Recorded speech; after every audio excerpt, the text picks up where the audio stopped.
Զրուցում ենք փաստաբան 5 իրավապաշտպանների նախաձեռնության անդամ Սերգեյ Հարությունյանի հետ։ Պարոն Հարությունյան, 3-5 իրավապաշտպանների նախաձեռնությամբ հայտարարություն եք տարածել Նիկոլ Փաշինյանի կողմից ազգային ժողովում հնչեցված սպառնալիքների վերաբերյալ։ Նախ կխնդրեմ հակիրճ անդրադառնաք կետերով, թե հիմնականում ինչ մտահոգություններ են առաջացնում այդ սպառնալիքները եւ ինչ պատասխանատվություն է ենթադրում վարչապետի պաշտոնը զբաղեցնողի համար։ Տեսեք, այն հայտարարությունը, որ մենք արել ենք 5 իրավապաշտպաններով, կարծում եմ լիարժեք սպառիչ կետերով տրված էր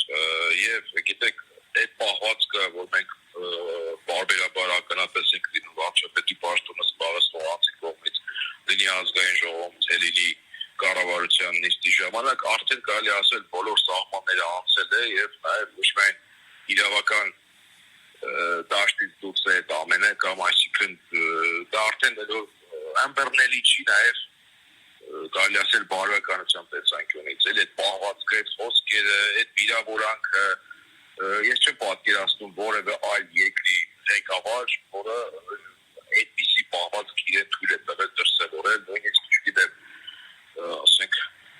աֆրիկյան որոշ հանրապետություններում այդպիսի բան չեմ պատկերացնում, որ լինի։ Կարծում եմ բոլոր սահմանները անցել են արդեն եւ նաեւ գիտեք այս պահվածքով ամեն անգամ հարված է տրվում նաեւ իրավապահ համակարգին, որովհետեւ իրավապահ համակարգը երբեք չի անդրադառնում այս ամենին։ Մենք ականատես ենք եղել, որ ազգային ժողովի նախագահը կարող է թքի եւ դրա համար պատասխանատվության չենթարկվի ոչ իրավունքի տեսանկյունից, ոչ բարոյական տեսանկյունից, ոչ դատապարտեն։ Դա տեսնում ենք ինչ է կատարվում, ասենք Մասիվում Նորքի թաղապետը իրեն ինչ, բայց ամենը հետևանքի հասկանում եք այս անպատժելիության։ Մենք տեսել ենք, որ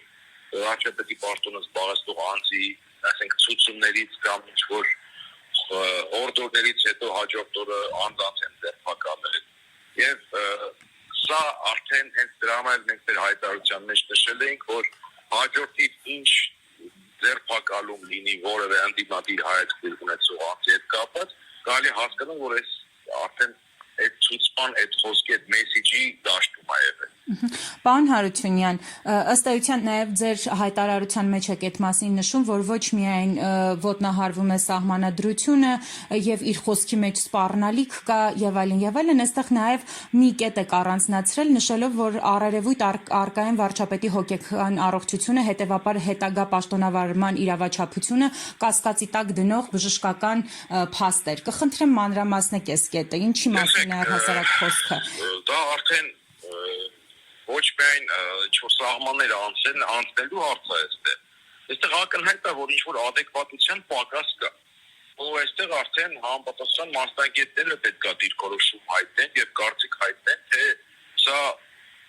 ինչ խնդիրների արկայության դեպքում կարող է մարդը այդպիսի հուզական փոփոխությունների ենթարկվել, այդպիսի, գիտեմ, տարբերվող խոսք ասել կամ այդպիսի տարբերվող պահված դրսևորել։ Մենք տեսնում ենք, չէ՞, բոլորը սկսած իր կրթելու պրոցեսում իր պահվածքը, տեսնում ենք ազգային ժողովի պահվածքը, որը ակնհայտ է, որ ադեկվատության խնդիր է այստեղ առաջանում, էլի, եթե այդ ամենը արհեստական չի արվում։ Պարոն Հարությունյան, եւ եւս մեկ հարց, եթե մենք նորմալ իրավական պետությունում լինեինք, ինչ պատասխանատվություններ հասնելու Նիկոլ Փաշինյանին։ Եթե մենք նորմալ իրավական պետություն լինեինք, ապա կարծում եմ դիպայում այս պաշտոն զբաղեցնող առնվազն 100 անձ քրեական պատասխանատվության ենթարկված կներ շատ վաղուց